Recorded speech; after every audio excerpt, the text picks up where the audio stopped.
नमस्कार दोस्तों, आप सबका बहुत बहुत स्वागत है अपने इस YouTube चैनल पर। दोस्तों, आज हम बात करने वाले हैं कोरोना के वैक्सीन के बारे में कि कोरोना की जो वैक्सीन है क्या वो सेफ़ है और वो किस टाइप से हमारे शरीर में जा कर के वर्क करेगी और उसके क्या दुष्प्रभाव अभी तक देखने को मिले हैं। दोस्तों, इसके पहले कि हम टॉपिक पर बढ़े, आपको ये बताना चाहूँगा कि जो 2020 हम लोगों का रहा है वो काफ़ी शानदार रहा है। इस लॉकडाउन के दरमियान आप में और मुझ में काफ़ी ज़्यादा अंडरस्टैंडिंग्स क्रिएट हुई है और साथ में दोस्तों हम लोगों का जो कम्युनिकेशन है वो यूट्यूब के माध्यम से बहुत ज़्यादा बढ़ा है। इसीलिए मैं आप सभी को बहुत बहुत धन्यवाद देना चाहूँगा और अपनी इस यूट्यूब की फैमिली को यूट्यूब कुटुंब के नाम से मैं हैशटैग चलाना चाहूँगा। आप कहीं पर भी किसी भी प्रकार की होम्योपैथी से रिलेटेड पोस्ट करते हैं तो आप हैशटैग होम्योपैथिक कुटुंब डाल करके उसको कीजिए ताकि आप भी हमारी होम्योपैथिक कुटुंब से जुड़ सकें। दोस्तों, यदि हम कोरोना के वैक्सीन की बात करें तो कोरोना की जो वैक्सीन है वो मोस्टली दो कंपनियों ने बनाई है। एक है फाइजर और दूसरी है बायोएनटेक। दोस्तों, क्या होता है कि जो वैक्सीन्स होती है ना, ये एक प्रकार से वायरस ही होती है, वायरस का इनएक्टिव फॉर्म होता है ना। अब इसमें क्या होता है, जो कोरोना की वैक्सीन है वो आरएनए की है ना। कोविड को यदि हम देखें, वो कोविड जो है वो सार्स कोव वायरस 2 है ना। तो इसमें क्या होता है, इसका कोरोना की शाब्दिक मीनिंग को यदि हम देखें तो स्पाइक्स जो है, कोरोना मतलब स्पाइक्स होते हैं, ठीक है। अब कोरोना जो है उसमें स्पाइक्स है तो स्पाइक्स से ही जो है हमारे आरएनए को सिंथेसिस किया गया है और इसी आरएनए से जो है वैक्सीन बनाई जा रही है। अब यदि हम देखें तो कहीं ना कहीं आपने न्यूज़ चैनल्स में या पेपर में पढ़ा होगा कि ये जो कोरोना की वैक्सीन है mRNA टाइप की है। अब mRNA क्या होता है? M for messenger RNA. हमारे सेल्स में लगभग 2000 टाइप्स के आरएनएज होते हैं जो एक मैसेंजर का काम करते हैं। अब ये जो कोविड की जो वैक्सीन बनाई गई है उसमें क्या है कि जो mRNA है उसको सिंथेसिस किया गया है। अब mRNA क्या होता है वो मैं आपको बता चुका हूँ और इसका वर्क क्या होता है आगे मैं बताऊंगा। अब दोस्तों, क्या है कि जब स्पाइक्स है जो ग्लाइकोप्रोटीन के बने हुए हैं उससे आरएनए को सिंथेसिस करके और ये सारी वैक्सीन बनाई जा रही है। अब इसमें मोस्टली क्या होगा कि यदि कोई आरएनए टाइप की वैक्सीन और mRNA टाइप की वैक्सीन में आपको एक बार डिफ्रेंशिएशन बताता हूँ। आरएनए टाइप की जो वैक्सीन होती है उसमें सिंगल स्ट्रैंड होता है ना। और सिंगल स्ट्रैंडेड आरएनए जो है वो जब शरीर में इंजेक्ट किया जाता है तो उससे जो है वो जो हमारा इम्यून सिस्टम होता है वो एक एंटीबॉडी बना पाता है। फिर एक एंटीबॉडी से फर्दर 2 4 5 ऐसी बढ़ती जाती है और हम लोग उस बीमारी के प्रति इम्यून हो जाते हैं। अब यदि हम बात करें mRNA की तो mRNA क्या है? एक अपने आप में एक मैसेंजर है ना।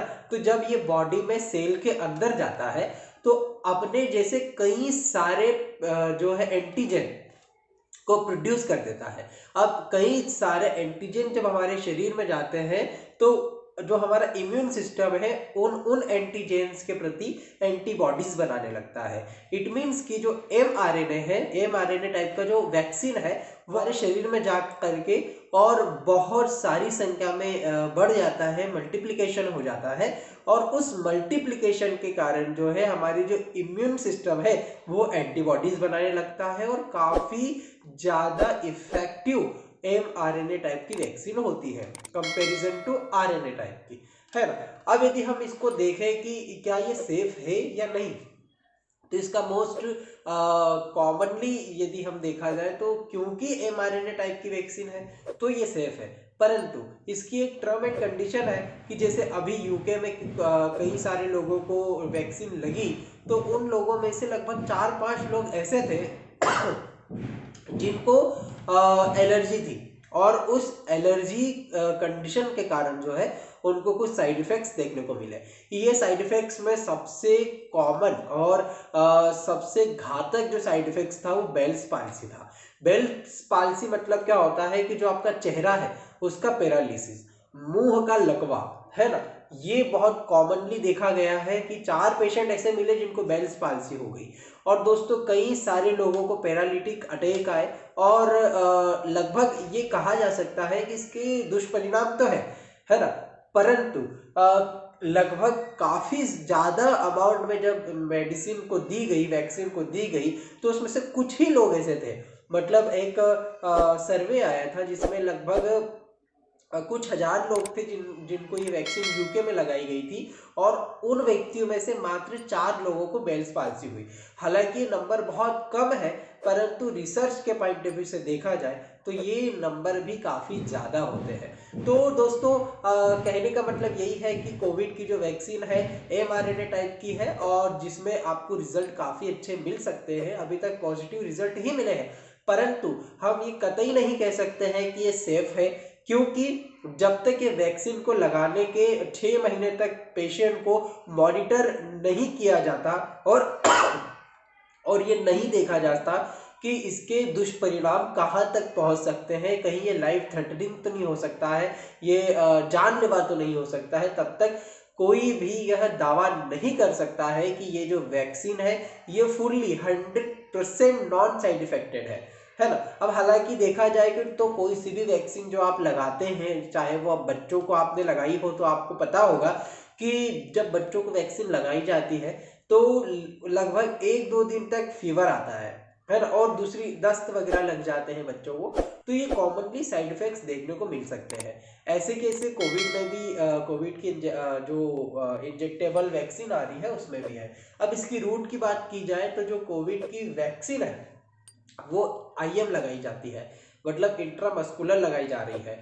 इसका एक कारण यह भी है कि जो मसल्स होती है उससे हम काफ़ी ज़्यादा काम लेते हैं शरीर का, और बहुत ही इम्पॉर्टेंट जो है हमारा एक ऑर्गन होती है मसल, इसलिए मसल्स में IM रूट में लगाया जा रहा है, जिसमें ये देखा जा रहा है अभी भी। एक्चुअली यदि कहा जाए ना कि फेज 1, फेज 2, फेज 3 की यदि जो हमारी क्लिनिकल ट्रायल्स है वो ख़त्म भी हो गए हो और अप्रूव भी अथॉरिटीज़ ने कर दी हो, परंतु जब तक लेमैन तक वह वैक्सीन नहीं पहुंचती और वह लेमैन तक जो है उसके साइड इफ़ेक्ट्स देखने को नहीं मिलते, तब तक हम ये नहीं कह सकते हैं कि यदि आपको हार्ट की परेशानी है, रेस्पिरेटरी कोई परेशानी है, स्किन की कोई परेशानी है, या एलर्जिक आपको रिएक्शन है, आप किडनी के पेशेंट हो, लीवर के पेशेंट हो, या फिर आपको कोई सी भी क्रॉनिक बीमारी है, तो आपके लिए वैक्सीन सेफ होगी या नहीं होगी ये अभी तो फिलहाल कोई भी नहीं बता सकता है।